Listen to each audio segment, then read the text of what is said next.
Reaction time और response time. इन्हीं दोनों पॉइंट पर अगर हम चले जाएं डिस्कशन के पॉइंट ऑफ व्यू से, मैंने मेरे दोस्त को देखा आते हुए, बहुत दिन से कुछ काम दिया था नहीं किया, तो मन में मैंने सोचा आज तो ये पिटेगा। तो जब देखा और मन में सोचा कि पीटूंगा, तो ये हुआ रिएक्शन टाइम। देखा, सोचा और पीट ही दिया तो वो हो गया पूरा रिस्पॉन्स टाइम। फिजिक्स में रिएक्शन टाइम या रिस्पॉन्स टाइम सेम क्या है? It is the time interval between the instant a stimulus is applied and the instant the observer response to it. Simple कहता है एग्जांपल तौर पे, मान लीजिए गाड़ी है, यहां पर चल रही थी, उसकी कुछ स्पीड थी भी, बिल्ली यहां बैठी है। जैसे ही गाड़ी वाले ने सोचा कि ब्रेक लगाता हूं, तो सोचने के बाद ब्रेक लगाया थोड़ा आगे जाकर, और जब ब्रेक जहां लगाया, समझना भाई, वहां तक इसकी स्पीड हर जगह वी ही रही। ठीक, अब यहां पर सोचिए अगर इसी में किसी का रिएक्शन टाइम बहुत ज्यादा होता तो बिल्ली हो गया होता काम।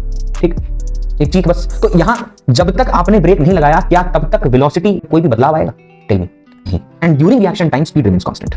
तो उसके बाद stopping distance. What is stopping distance? देखिएगा ध्यान से। It is the total distance the car travels from the moment the driver decides to stop until the car actually stops। इसी एग्जांपल के तौर पर तो इसका स्टॉपिंग डिस्टेंस क्या है? तो आप ध्यान दीजिएगा, यहां से यहां तक की जो दूरी है इसको बोलेंगे स्टॉपिंग डिस्टेंस।